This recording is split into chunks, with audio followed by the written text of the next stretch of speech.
Bonjour. Bonjour. Parlons d'une graine simple, sous-estimée et étonnamment puissante.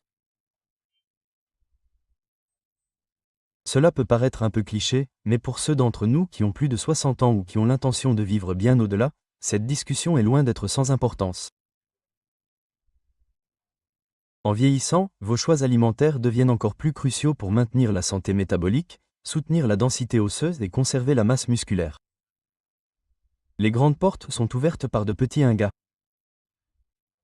Les graines de chia apparaissent comme de petits points noirs ou blancs discrets et insipides.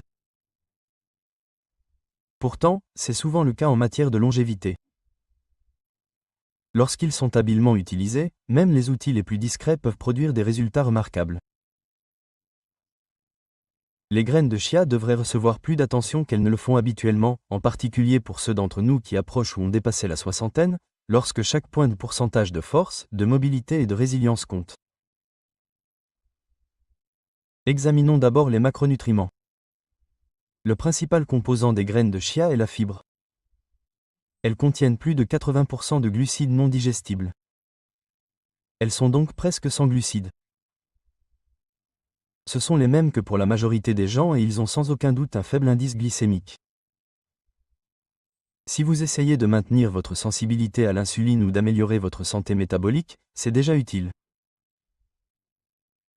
Avec l'âge, le risque de résistance à l'insuline, de diabète de type 2 et de syndrome métabolique augmente. Cependant, ce n'est qu'un début. Dites-moi d'où vous venez aujourd'hui.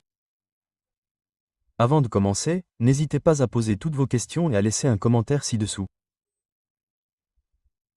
N'oubliez pas de cliquer sur le bouton d'abonnement et d'activer les notifications pour ne manquer aucun des meilleurs conseils santé de Senior Health. Et je veux savoir si vous me suivez si vous regardez maintenant. Si cette vidéo vous parle, tapez 1 dans la section commentaires. Sinon, tapez 0. Tout d'abord, la teneur extraordinairement élevée en calcium du chia est l'une de ses caractéristiques les plus séduisantes. Avec environ 179 mg par portion de 28 g et environ 2 cuillères à soupe, le chia est plus riche en calcium en poids que le lait de vache. On commence à comprendre la densité à laquelle on a affaire lorsqu'on compare cela à un quart de tasse de lait, qui en contient environ 80 mg. Cependant, la quantité n'est pas la seule chose qui compte. Les coacteurs sont à blâmer.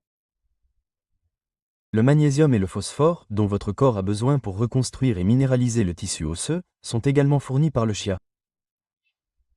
Cela est essentiel pour toute personne de plus de 60 ans. Avec l'âge, la perte osseuse augmente, en particulier chez les femmes ménopausées. L'ostéoporose et l'ostéopénie sont toutes deux des affections silencieuses jusqu'à ce qu'elles s'aggravent, généralement après une chute. Pour de nombreuses personnes, une fracture de la hanche est plus qu'une simple fracture.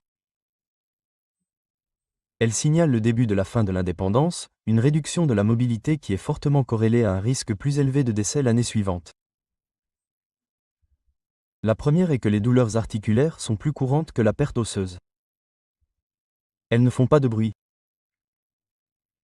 Il est donc utile de profiter de chaque occasion de préserver la densité minérale osseuse, notamment par des pratiques alimentaires qui favorisent la suffisance minérale. Le profil lipidique du chia est un autre aspect crucial. L'acide alpha-linolénique ou ALA est un type particulier d'acide gras oméga-3. Bien qu'ils proviennent de plantes, l'EPA et le DHA ne sont pas identiques. L'huile de poisson contient des oméga-3 d'origine marine, dont la capacité à réduire l'inflammation, à favoriser la santé cardiovasculaire et à préserver les fonctions cérébrales est bien plus prouvée. Mais l'ALA n'est pas sans valeur. Même si l'ALA présente des taux de conversion en EPA relativement faibles, généralement inférieurs à 5%, il possède néanmoins des propriétés anti-inflammatoires à lui seul, en particulier lorsqu'il est associé à d'autres aliments riches en acides gras polyinsaturés oméga-6. La subtilité est importante ici. Le chia peut agir comme une protection partielle contre une carence en poisson gras si vous n'en consommez pas 2 ou 3 fois par jour ou si vous ne prenez pas de complément d'huile de poisson de haute qualité. Cependant, il ne devrait pas être votre seul outil si vous souhaitez sérieusement améliorer votre indice oméga-3. Le chia n'est pas un substitut, mais il y contribue. Je pense que la matrice de fibres du chia et la manière dont elle affecte la réponse glycémique et la satiété sont la véritable magie métabolique de la plante. Les fibres solubles et le mucilage contenu dans les premières graines de chaya B les font gonfler en une masse gélatineuse lorsqu'elles sont combinées à des liquides. B. Lorsqu'elles sont prises avec ou avant un repas riche en glucides, elles ralentissent la vidange de l'estomac et peuvent réduire les augmentations postprandiales de la glycémie. Cet effet de digestion retardée est très bénéfique pour les personnes qui souhaitent maintenir leur sensibilité à l'insuline, réduire la faim sans suivre les calories ou améliorer la santé intestinale. Cela va au-delà de la théorie. La première est que plusieurs essais contrôlés randomisés à petite échelle ont examiné les effets des suppléments de chia et ont découvert de légères améliorations du cholestérol HDL, de légères diminutions des marqueurs inflammatoires tels que la CRP et des réductions mineures des réponses glycémiques et insuliniques après les repas. Or, en soi, aucun de ces effets n'est révolutionnaire. La première est que, bien qu'ils ne remplacent pas l'activité physique ou un régime riche en protéines, ils font partie d'une équation plus vaste dans laquelle de minuscules leviers utilisés à plusieurs reprises peuvent faire avancer le système dans la bonne direction. En parlant de système, le microbiome intestinal est un domaine dans lequel le chia peut offrir des avantages indirects. Nous comprenons désormais que la diversité et l'équilibre de la flore intestinale sont influencés par les fibres alimentaires. Les pires d'entre elles sont celles qui affectent la régulation immunologique, l'inflammation systémique et même la fonction cognitive. Dans le côlon, les fibres du fromage, en particulier leurs composants solubles, fermentent lentement et servent de prébiotiques, nourrissant les bonnes bactéries. Les données spécifiques au chia sont encore en cours d'élaboration et ce n'est pas particulièrement impressionnant, mais la plausibilité mécanique est forte. Étant donné que les protéines sont une préoccupation majeure pour toute personne de plus de 60 ans, permettez-moi de prendre un moment pour changer de sujet. Bien que les graines de chia contiennent 4 à 5 g de protéines par once, leur profil en acides aminés n'est pas complet. Elles ne remplaceront pas votre lactosérum, votre poulet ou votre isolat de poitrine.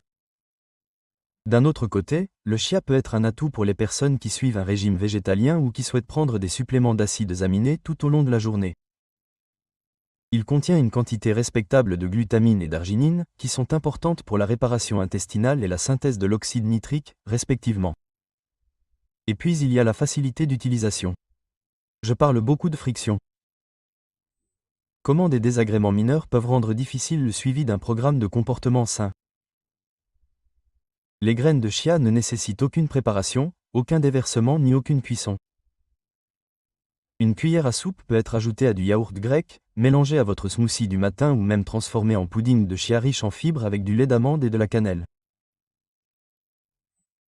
Ce côté pratique est important car, au final, l'erreur prime sur l'optimisation. Une solution à 90% que vous utilisez quotidiennement est plus bénéfique qu'un régime alimentaire parfaitement adapté que vous ne pouvez pas suivre. Un conseil utile que je donne souvent à mes patients est de boire beaucoup d'eau. Ne partez pas du principe que vous obtenez tous les avantages de l'ajout de graines sèches à votre salade. Faire tremper les graines pendant 2,30 minutes est le temps idéal pour que le mucilage se forme. Cette structure gélatineuse facilite la digestion, la gestion de la glycémie et la satiété. Essayez d'en consommer 1 à 2 cuillères à soupe par jour. Si vous en consommez plus, vous risquez d'avoir des problèmes digestifs, en particulier si vous consommez déjà peu ou pas de fibres. Les graines de chia sont-elles considérées comme un aliment miracle? Non, mais dans le contexte d'une physiologie vieillissante où la sensibilité à l'insuline diminue, l'inflammation augmente et la gestion de l'appétit devient plus difficile à mesure que les besoins en calcium augmentent. Elle constitue une intervention à faible risque et à faible coût qui soutient un certain nombre des systèmes les plus essentiels que nous essayons de préserver. La longévité consiste souvent à cumuler des gains marginaux de manière à prévenir le déclin, à préserver les fonctions et à augmenter notre niveau de choix à mesure que nous vieillissons. C'est pourquoi je considère que les graines de chia sont un élément précieux d'une approche nutritionnelle ciblée basée sur la performance plutôt qu'une mode ou un gadget. Cela va au-delà du simple fait de vivre plus longtemps. L'objectif est d'augmenter le nombre d'années pendant lesquelles vous êtes robuste, intelligent et indépendant. Une cuillère à soupe à la fois, les graines de kaya contribueraient à faire pencher la balance. Nous devons parler de muscles si nous voulons vraiment bien vieillir fonctionnellement, et pas seulement chronologiquement. Votre squelette est déplacé par les muscles. Mais le muscle est bien plus que cela. L'organe est utilisé pour le métabolisme. Il contrôle la sensibilité à l'insuline. Il aide à la posture, à l'équilibre et à la thermorégulation. La première est qu'il s'agit de l'un des facteurs invisibles qui soutiennent ce muscle et vous protègent de la diminution progressive, de la dépendance et de la fragilité. Aliment aussi omniprésent que puissant, les graines de citrouille sont souvent négligées. Les graines de citrouille semblent trop basiques à première vue pour mériter une quelconque discussion. Vous pouvez les manger en guise d'encas. Elles sont minuscules. Cependant, en creusant davantage, on découvre un profil nutritionnel spécifiquement adapté pour répondre à certaines des vulnérabilités physiologiques les plus importantes que nous rencontrons après 60 ans. Ces graines, également appelées papitas, regorgent de protéines, de minéraux et de substances physiologiquement actives qui favorisent la santé des os, des muscles, du système immunitaire et même du sommeil. Tous ces éléments sont importants à mesure que nous vieillissons. Commençons par le magnésium, un minéral souvent négligé, mais essentiel au fonctionnement musculaire et métabolique. La carence en magnésium est courante chez la plupart des adultes, en particulier chez les personnes âgées. En effet, selon certaines estimations, plus de la moitié des adultes de plus de 60 ans consomment moins que ce qui est recommandé chaque jour. C'est problématique car le corps utilise le magnésium pour plus de 300 processus enzymatiques. Ses fonctions dans la contraction musculaire, le transport du glucose et la génération d'ATP sont très pertinentes pour notre conversation d'aujourd'hui. Une carence en magnésium nuit à l'efficacité de vos mitochondries.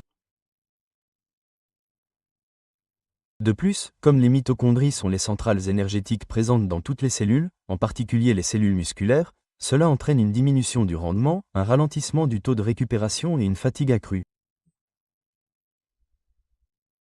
De plus, un faible taux de magnésium rend plus difficile la réaction des cellules à l'insuline, ce qui augmente la résistance à l'insuline.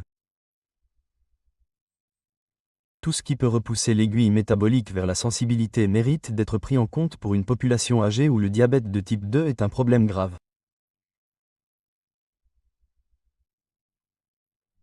L'un des aliments complets les plus riches en magnésium est la graine de citrouille, qui fournit environ 150 à 170 mg de magnésium par once.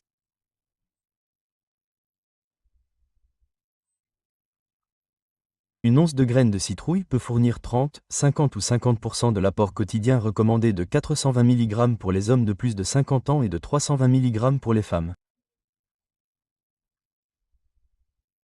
Tout d'abord, il s'agit d'une dose puissante avec une résistance alimentaire minimale. Le magnésium est également nécessaire à la fonction neuromusculaire, qui est la stimulation appropriée de vos muscles par vos neurones. Il y a une réduction normale des motoneurones avec l'âge. La dynopénie, une réduction de la force musculaire qui n'est pas toujours liée à une perte de masse, est exacerbée par cela. En préservant la connexion nerf-muscle, le maintien de niveaux idéaux de magnésium peut favoriser une meilleure coordination et des réflexes plus rapides. Un élément non négociable de tout programme de longévité devrait être l'entraînement en résistance, qui augmenterait la production musculaire pour la majorité des gens. Le premier serait le minéral suivant qui est abondant dans les graines de citrouille, le zinc. Environ 2,2 mg ou 20% de la dose quotidienne recommandée se trouve dans une once. Bien que le zinc soit souvent commercialisé comme un complément alimentaire stimulant le système immunitaire, il a également d'autres utilisations. C'est un coacteur dans la synthèse de la testostérone et d'autres hormones anabolisantes. Ce serait le premier. Bien que la majorité des problèmes liés à la testostérone touchent les hommes, ils touchent également les femmes, en particulier les femmes ménopausées qui voient leur taux d'hormones sexuelles chuter brutalement, ce qui peut avoir un impact sur leur libido, leur masse musculaire et leur densité osseuse. Le zinc a également un impact sur la cicatrisation des plaies. Le premier serait le contrôle de l'inflammation et la réplication cellulaire. Deux systèmes importants qui se détériorent progressivement mais considérablement avec l'âge.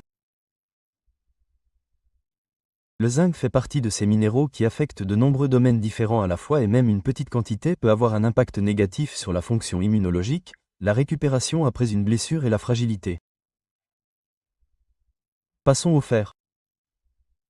Un minéral qui, lorsqu'il est absent, diminue la capacité du sang à transporter l'oxygène, ce qui entraîne un épuisement, une diminution de l'endurance et même un ralentissement cognitif. Selon le type, les graines de citrouille contiennent 2 à 3 mg de fer par once. Bien que le fer d'origine végétale ne soit pas aussi biodisponible que le fer d'origine animale, son absorption est grandement améliorée lorsqu'il est associé à de la vitamine C, de l'EGE, en premier lieu, du poivron ou du jus de citron dans un repas. Ce serait la dose initiale. Pourquoi le fer est-il important ? Parce que tout, du fonctionnement du cerveau à la contraction musculaire, dépend du transport de l'oxygène. Tout votre système ralentit si vos cellules ne sont pas en mesure de recevoir efficacement de l'oxygène. Et cela est particulièrement important si vous avez réduit votre consommation de viande rouge plus tard dans votre vie pour un certain nombre de raisons, notamment des problèmes de santé, des changements de mode de vie, la première étant une baisse d'appétit ou d'autres facteurs. Cela nous amène aux protéines, un macronutriment essentiel pour quiconque souhaite maintenir sa masse musculaire et qui pourrait potentiellement devenir encore plus crucial après 60 ans. La teneur en protéines des graines de citrouille est plus élevée que celle d'un œuf, soit environ 7 grammes par once. Ce serait le premier. La leucine, l'acide aminé essentiel qui initie la synthèse des protéines musculaires par la voie MTR, est présente en quantité considérable, bien que le profil en acides aminés ne soit pas aussi complet que celui des protéines animales. C'est là le problème. La résistance anabolique est le terme utilisé pour désigner le phénomène par lequel les personnes âgées deviennent plus résistantes à la signalisation anabolique. Par conséquent, une personne âgée peut avoir besoin de 30 grammes ou plus de protéines et d'une teneur plus élevée en leucine, tandis qu'une personne plus jeune peut n'avoir besoin que de 20 grammes pour stimuler la synthèse des protéines musculaires. Les graines de citrouille peuvent apporter une contribution significative dans le cadre d'une stratégie de répartition des protéines tout au long de la journée, mais elles ne peuvent pas y parvenir à elles seules. Une once, par exemple, fournit une forte charge minérale en plus des protéines à un smoothie ou à un yaourt. Le tryptophane, qui est lié à la récupération et au sommeil, est un autre avantage des graines de citrouille qui est parfois négligé. Le tryptophane est le premier d'entre eux car il est un précurseur de la sérotonine, qui est un précurseur de la mélatonine, l'hormone qui contrôle le sommeil et l'éveil.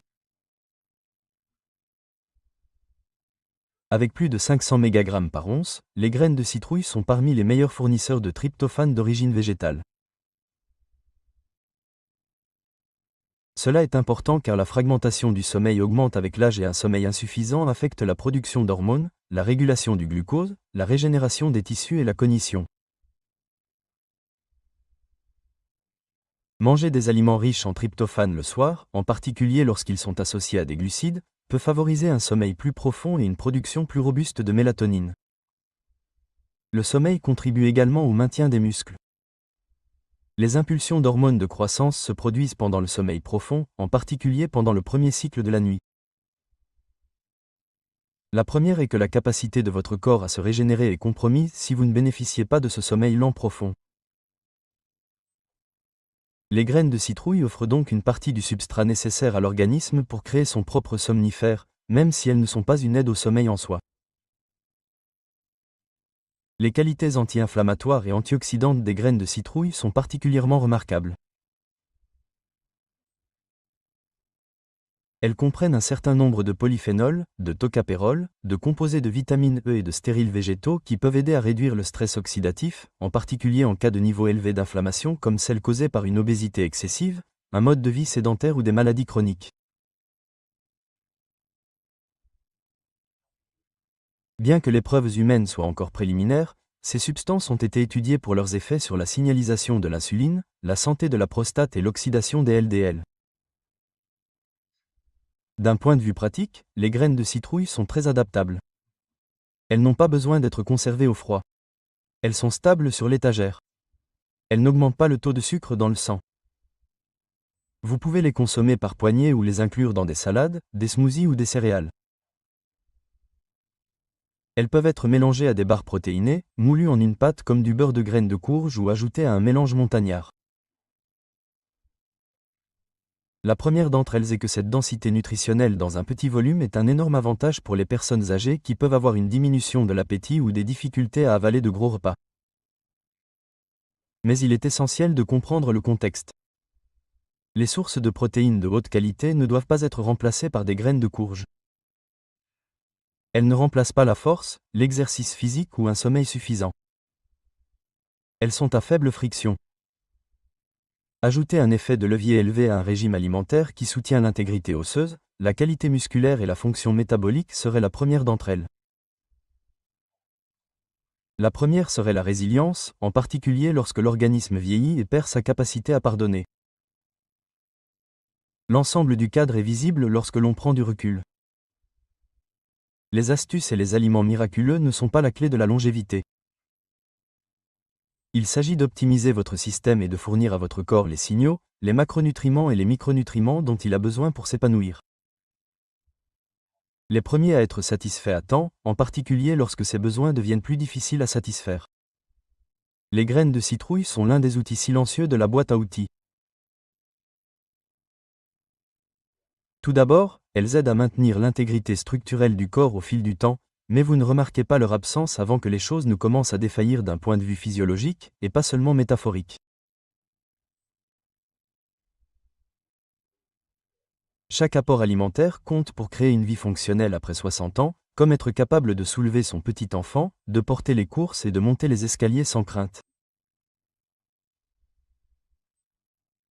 Les graines de citrouille contiennent une variété de nutriments qui aident le cerveau, le sang, les muscles, les os et les mitochondries sanguines, mais elles n'ont pas le clinquant marketing des peptides de collagène ou l'excitation de l'huile TCM. La première serait qu'il est difficile de négliger le retour sur investissement. Il est facile de se concentrer sur les interventions nutritionnelles évidentes qui favorisent le vieillissement en apportant force, clarté et résilience métabolique, telles que les protéines, l'entraînement en résistance, les oméga 3 provenant du poisson, la créatine et la vitamine D. Cependant, il arrive parfois qu'un aliment d'apparence modeste interagisse de manière subtile mais significative avec de multiples voies liées au vieillissement. Les graines de lin sont l'un de ces aliments. Les graines de lin semblent être très petites. Sous leur modeste enveloppe, l'une des graines les plus riches en nutriments disponibles, en particulier si l'on considère le corps vieillissant, est minuscule, dure, presque sans saveur à moins d'être grillée, et généralement reléguée à la périphérie de la culture alimentaire. L'importance principale des graines de lin réside dans leur matrice de fibres, leur profil d'acides gras oméga 3 et leurs substances chimiques phytoestrogéniques spéciales appelées lignines plutôt que dans un seul ingrédient de superaliment. Il est important d'examiner chacun de ces éléments en fonction de la manière dont ils contribuent au mécanisme plus large de la longévité et de la santé plutôt que de les examiner isolément. Parlons d'abord des fibres. Le système digestif change après 60 ans. Le microbiote devient moins diversifié. La motilité ralentit. La vidange gastrique devient moins efficace. Et il existe un risque accru de résistance à l'insuline, en particulier postprandiale.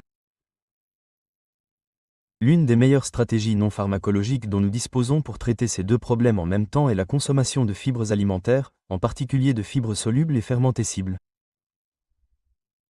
Environ 27% du poids des graines de lin est constitué de fibres, dont une grande partie est soluble. Dans les intestins, ce type de fibre se combine à l'eau pour créer une substance épaisse semblable à un gel. Ceci est important car, à mesure que la signalisation de l'appétit se dérègle avec l'âge, ce gel aide à gérer la composition corporelle et la santé métabolique en ralentissant la vidange gastrique, en aplatissant les courbes de glucose et d'insuline après les repas et en améliorant la satiété. La consommation de graines de lin peut en effet réduire la glycémie à jeun et les taux d'HbA1c chez les personnes atteintes de diabète de type 2 tout en améliorant les profils lipidiques.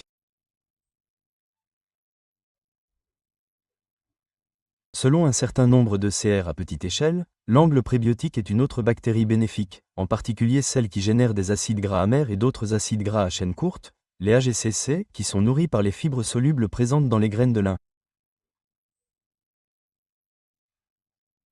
Grâce à la signalisation épigénétique, ces AGCC peuvent même affecter l'expression des gènes tout en préservant l'intégrité de la barrière intestinale et en réduisant l'inflammation systémique.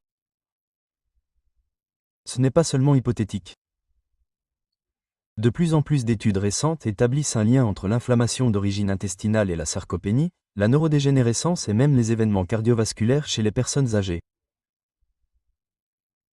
De nombreuses maladies liées à l'âge pourraient être ralenties, voire prévenues, si nous pouvions modifier le microbiote intestinal par l'alimentation et réduire l'inflammation chronique de faible intensité ou l'inflammaging. Et ce n'est pas seulement l'intestin. Les acides alpha-linoléniques ou ALA sont des acides gras oméga 3 que les graines de lin contiennent en quantité nettement supérieure à leur poids. Environ 1,6 à 1,8 g d'ALA, qui est similaire aux oméga 3 présents dans de nombreuses gélules d'huile de poisson, mais sous une forme différente, se trouve dans une cuillère à café de graines de lin moulues. Le taux de conversion de l'ALA en EPA et DHA est actuellement faible. On estime généralement qu'elle est inférieure à 1% pour le DHA et de 5 à 10% pour l'EPA. Cependant, cela ne signifie pas que l'ALA est sans valeur. En effet, même lorsqu'il n'est pas converti, il a été démontré que l'ALA soutient la fonction vasculaire, modifie la composition des membranes cellulaires et possède des actions anti-inflammatoires indépendantes. Une consommation alimentaire plus élevée d'ALA a été associée dans la littérature cardiovasculaire à un risque plus faible d'infarctus du myocarde et de mort cardiaque subite. Les graines de lin deviennent un apport essentiel en oméga 3 pour les personnes qui ne consomment pas régulièrement de poissons gras ou qui n'en mangent pas du tout. Mais elles ne devraient pas être la source principale si l'on vise à optimiser le DHA, comme cela devrait être le cas pour les fonctions rétiniennes et cognitives. Voici un autre domaine dans lequel les graines de lin ont une valeur particulière, notamment pour les lignées chez les personnes âgées et les femmes ménopausées. La principale source alimentaire de lignée, qui sont des phytoestrogènes présentant des similitudes structurelles avec les œstrogènes endogènes mais des actions modulatrices sélectives, est la graine de lin. Bien qu'elles aient une interaction limitée avec les récepteurs d'œstrogènes. Cette famille de substances chimiques semble fonctionner davantage comme un modulateur que comme un imitateur. Les lignines sont une substance chimique dérivée de plantes qui peut apporter une compensation partielle aux femmes ménopausées qui subissent une baisse significative des taux d'œstrogènes, ce qui pourrait avoir un impact sur la densité osseuse, le métabolisme des lipides et les fonctions cognitives. Cependant, les risques associés au remplacement hormonal synthétique sont évités. Les effets des lignines de graines de lin sur les bouffées de chaleur, les profils lipidiques et les biomarqueurs du cancer du sein ont été étudiés dans un certain nombre de recherches avec des résultats variables mais généralement positifs. Il a été démontré que les graines de lin réduisent considérablement le cholestérol LDL en termes de régulation des lipides, très probablement via les processus de lignine et de fibres. La consommation de graines de lin a réduit le LDL chez les personnes hyperlipidémiques d'une moyenne de 10 ml par litre. Un impact cliniquement significatif selon une méta-analyse de 28 essais. Mais la signalisation œstrogénique n'est pas le seul facteur en jeu. De plus, les lignines ont des propriétés antiprolifératives et antioxydantes. Selon des recherches in vitro, elles pourraient favoriser les processus de réparation de l'ADN, supprimer la croissance des cellules tumorales et réduire les indicateurs de stress oxydatif et d'inflammation. Les graines de lin constituent une intervention à faible risque et à fort potentiel de gain en raison de leur mécanisme plausible et de leur profil d'innocuité attrayant, même si ces effets n'ont pas été entièrement confirmés chez l'homme. L'effet des graines de lin sur la tension artérielle est l'un des sujets de recherche les plus intrigants. Les chercheurs ont administré 30 grammes de graines de lin moulues par jour à des patients hypertendus dans le cadre d'un ECR de 2013 publié dans Hypertension et ont suivi les patients pendant 6 mois. Les résultats ont été remarquables. Comme pour les médicaments antihypertenseurs de première intention, la tension artérielle diastolique a diminué de 7 mm de mercure et la tension artérielle systolique de 10 mm de mercure. Les implications sont fortes, malgré les lacunes de l'étude et la nécessité de la reproduire. Tout traitement naturel qui réduit la tension artérielle sans provoquer d'effets secondaires négatifs mérite d'être pris en considération pour les personnes âgées qui gèrent plusieurs maladies chroniques. Aucun aliment n'est exempt de ces avertissements. Bien sûr, la forme sous laquelle les graines de lin sont ingérées est importante. Les nutriments contenus dans les graines de lin entières sont généralement inaccessibles car ils traversent souvent le système digestif sans être digérés.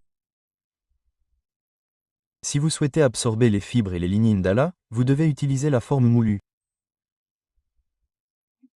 Cependant, les graines de lin sont sensibles à l'oxydation après broyage, notamment en raison de leur forte concentration en PFA.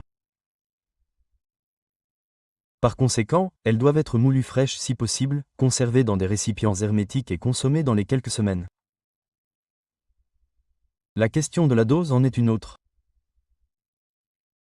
Environ 2 à 3 cuillères à soupe ou 30 g de graines de lin moulues sont utilisées quotidiennement dans la majorité des recherches positives. Cette quantité offre une gamme complète de lignines, environ 8 g de fibres, 6 g de protéines et 6 g d'ALA.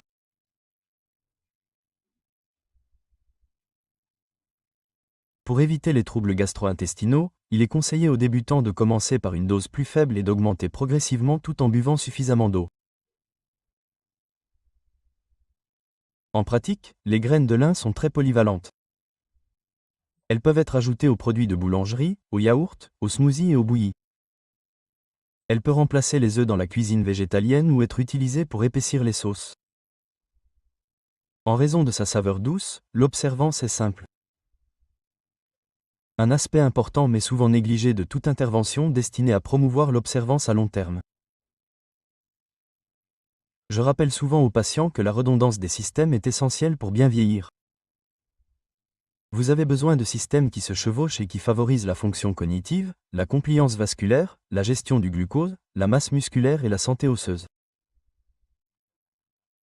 De plus, la graine de lin répond à plusieurs besoins métaboliques, cardiovasculaires, hormonaux et microbiologiques.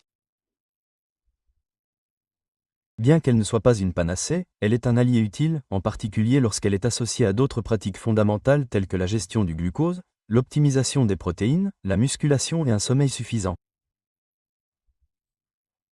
En conclusion, la graine de lin est une illustration bien connue d'une intervention peu coûteuse, à faible risque et riche en nutriments qui favorise la physiologie du vieillissement dans un certain nombre de domaines. Elle offre des fibres solubles et insolubles pour aider à contrôler la glycémie et la santé intestinale. Elle fournit des acides gras oméga 3 dérivés de plantes qui favorisent la santé vasculaire et la réduction de l'inflammation. Elle fournit des lignines qui peuvent aider à réduire le risque de cancer et à réguler les hormones. Elle pourrait contribuer à améliorer les profils lipidiques et à diminuer la pression artérielle. Elle fournit des micronutriments essentiels au maintien de l'intégrité des cellules et du métabolisme, tels que le manganèse, le magnésium et le sélénium. Elle n'est pas ostentatoire. Bien qu'elle ne soit pas à la mode, elle agit méthodiquement, lentement et silencieusement. Et c'est précisément le genre d'intervention qui mérite une place à la table lorsque l'on pense à la durée de vie. Les graines de sésame sont parfois négligées. Bien qu'elles soient omniprésentes, elles sont rarement au centre de l'attention. Elles sont souvent utilisées davantage pour leur texture que pour leur objectif, en tant qu'ajout esthétique plutôt que pour leur valeur biologique. Qu'elles soient mélangées à du tahini, saupoudrées sur des pains à hamburger ou incorporées dans des crackers, les graines de sésame commencent toutefois à raconter une histoire différente lorsqu'elles sont examinées sous l'angle de l'optimisation cellulaire et de la physiologie du vieillissement.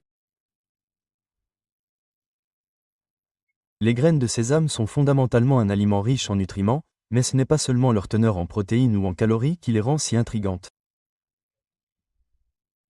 C'est le réseau de substances bioactives qui fonctionnent ensemble de manière harmonieuse.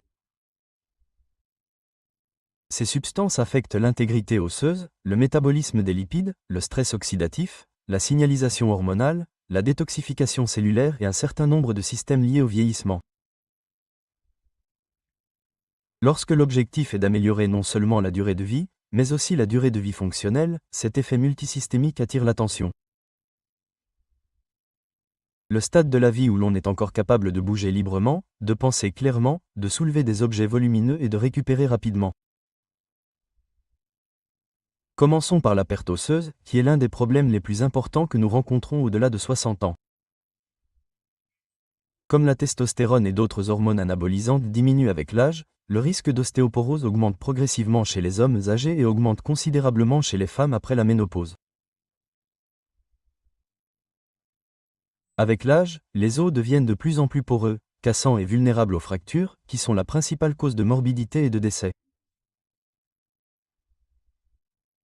Les suspects traditionnels dans les discussions sur la santé osseuse sont le calcium et la vitamine D, mais ils ne représentent en aucun cas l'ensemble du tableau. Les graines de sésame contiennent du calcium, du magnésium et du phosphore sous des formes très accessibles, formant un trio minéral unique qui favorise la santé du squelette. Environ 280 mg de calcium, soit environ 30% de l'apport quotidien recommandé pour les femmes de plus de 50 ans, se trouve dans seulement 30 g de graines de sésame. Le sésame devient l'une des sources les plus concentrées de calcium alimentaire accessibles aux personnes suivant un régime à base de plantes ou sans produits laitiers. Cependant, le calcium ne peut pas fonctionner seul sans magnésium et phosphore. Le transport et l'incorporation du calcium dans la matrice osseuse sont régulés par le magnésium. Une insuffisance en magnésium entraîne un mauvais contrôle du calcium, une augmentation de la calcification vasculaire et une diminution du dépôt osseux. En revanche, le phosphore et le calcium se combinent pour générer de l'hydroxyapatite, qui sert de base structurelle au tissu osseux.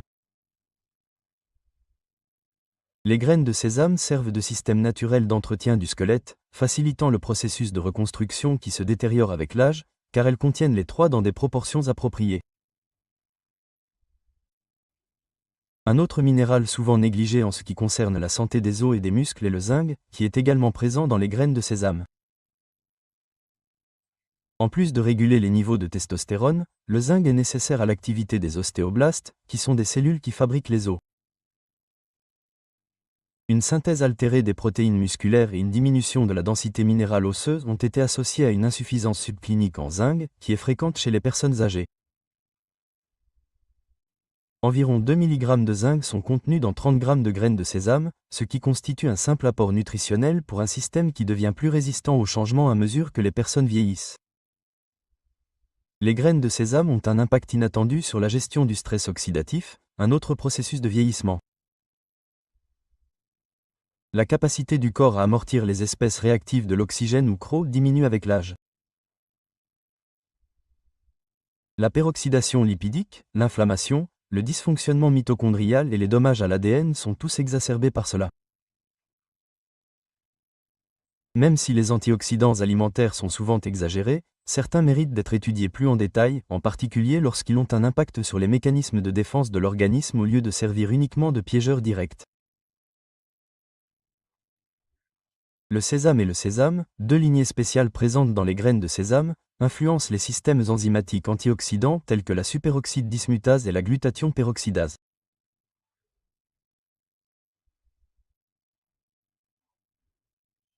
Leur influence sur les enzymes de détoxification hépatique de phase 1 et de phase 2, en particulier les enzymes du cytochrome page 450 qui décomposent les hormones endogènes et les xénobiotiques, est remarquable en plus de leur capacité antioxydante. À cet égard, les lignées de sésame améliorent les voies de détoxification et renforcent les défenses internes de l'organisme contre le stress oxydatif, en plus de neutraliser les radicaux libres. Cela nous amène au métabolisme des lipides, à la santé vasculaire et à un autre système lié au vieillissement chez les personnes âgées. Les maladies cardiovasculaires restent la principale cause de mortalité et le contrôle du cholestérol reste l'une des stratégies les plus efficaces. Les graisses monoinsaturées et polyinsaturées sont toutes deux présentes dans les graines de sésame. Mais plus importante encore, des recherches sur l'homme ont démontré qu'elles augmentent le HDL, diminuent les triglycérides et abaissent le cholestérol LDL, un tiercé gagnant rare.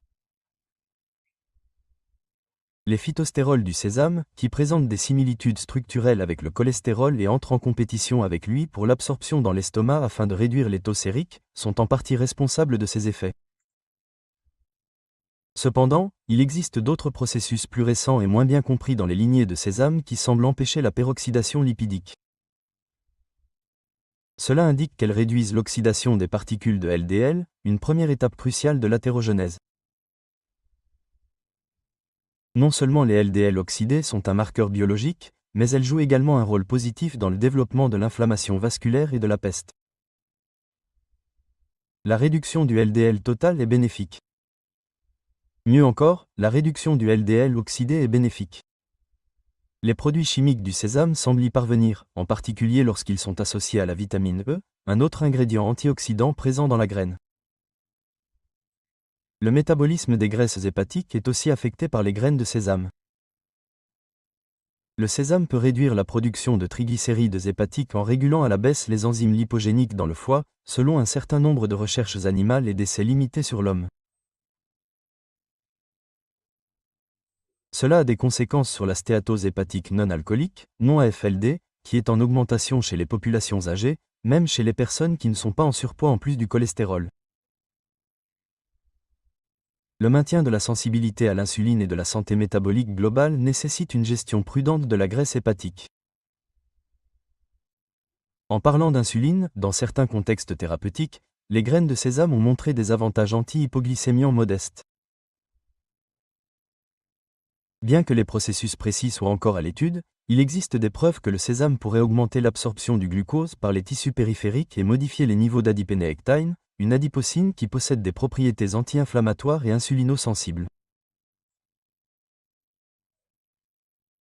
Lorsqu'ils sont utilisés de manière régulière et en association avec d'autres thérapies comportementales et diététiques telles que l'exercice de résistance et le jeûne intermittent, ces avantages, bien que modestes en ampleur, deviennent considérables. La capacité des graines de sésame à modifier les hormones est une autre caractéristique fascinante, en particulier pour les femmes ménopausées. Le sésame contient des phytoœstrogènes similaires aux graines de lin qui ont une interaction limitée avec les récepteurs d'œstrogènes et se comportent davantage comme des modulateurs sélectifs des récepteurs d'œstrogènes, SARM, que comme de véritables mimétiques. 50 g de poudre de graines de sésame par jour améliore considérablement le profil lipidique, le statut antioxydant et les taux sériques d'œstrogènes des femmes ménopausées. Selon une étude en double aveugle publiée dans Nutrition Research, les graines de sésame peuvent offrir un tampon alimentaire pour les changements hormonaux qui accompagnent le vieillissement, mais elles ne doivent pas être utilisées à la place d'un traitement hormonal substitutif. L'huile de sésame, qui concentre bon nombre des mêmes avantages mais les répartit dans une matrice différente, mérite également d'être évoquée. Le sésame et le sésame, deux lignées aux propriétés hépatoprotectrices, anti-inflammatoires et neuroprotectrices, se trouvent dans l'huile de sésame préparée à froid. Des études ont indiqué que l'utilisation d'huile de sésame à la place d'autres huiles de cuisson permettait de réduire la tension artérielle, d'améliorer la flexibilité vasculaire et d'améliorer les performances cognitives. Bien que l'huile puisse être un complément utile, elle ne peut pas remplacer l'aliment entier car elle ne contient pas les fibres, les protéines et les minéraux de la graine entière. En termes de santé musculaire, les graines de sésame fournissent 5 g de protéines par once et une teneur élevée en acides aminés arginine et méthionine qui interviennent respectivement dans la synthèse de l'oxyde nitrique et la méthylation. Bien que le sésame ne soit pas une protéine complète, il se mélange bien avec d'autres protéines végétales telles que les céréales ou les légumineuses pour combler les lacunes en acides aminés importants. Lorsqu'il est combiné judicieusement, le sésame peut apporter une contribution significative à l'apport quotidien en protéines des personnes âgées dont l'objectif est de préserver leur masse musculaire. Il est également important de noter la composition nutritionnelle liposoluble du sésame. Il contient beaucoup de vitamine E, en particulier du gamma-tocophérol, qui possède des propriétés anti-inflammatoires particulières. Contrairement à l'alpha-tocophérol, les composés azotés réactifs comme le peroxynitrite, qui sont de plus en plus associés à des maladies neurodégénératives comme Parkinson et Alzheimer, sont éliminés par le gamma-tocophérol. Cette forme de vitamine E n'est pas négligeable car en vieillissant, notre cerveau devient plus sensible au stress oxydatif. D'un point de vue pratique, les graines de sésame sont adaptables et raisonnablement stables. Elles peuvent être ajoutées aux salades, aux soupes et aux sautés, ou consommées entières ou moulues en une pâte comme le tahini. Bien qu'une cuisson prolongée à haute température soit à éviter, les dentifrices améliorent la saveur sans détruire leurs composés bioactifs. Dans le cadre d'une intervention à faible friction, 1,5 à 2 cuillères à soupe par jour suffisent pour produire des bienfaits sans perturber l'équilibre calorique. Les graines de sésame sont un produit facile à adopter, peu coûteux et très prometteur. Elles n'augmentent pas le taux de sucre dans le sang. Elles n'ont pas besoin d'être conservées au froid. Elles s'intègrent facilement dans les cuisines salées et sucrées, sont généralement accessibles et sont culturellement reconnaissables dans le monde entier. Quelle est la leçon à tirer? Les graines de sésame ne sont pas très ostentatoires. Elles ne figureront pas dans les journaux bien-être, ni ne vendront de compléments, mais contribuent significativement à la biologie du vieillissement. Elles améliorent l'intégrité du squelette, favorisent la santé vasculaire, réduisent le stress oxydatif et modifient les voies hépatiques et hormonales. Le tout sans nécessité de traitements coûteux ou difficiles à gérer. Dites-moi d'où vous venez aujourd'hui. Avant de commencer, n'hésitez pas à poser toutes vos questions et à laisser un commentaire ci-dessous. N'oubliez pas de cliquer sur le bouton d'abonnement et d'activer les notifications pour ne manquer aucun des meilleurs conseils santé de Senior Health. Et je veux savoir si vous êtes avec moi si vous regardez maintenant. Si cette vidéo vous parle, tapez 1 dans la section commentaires. Sinon, tapez 0.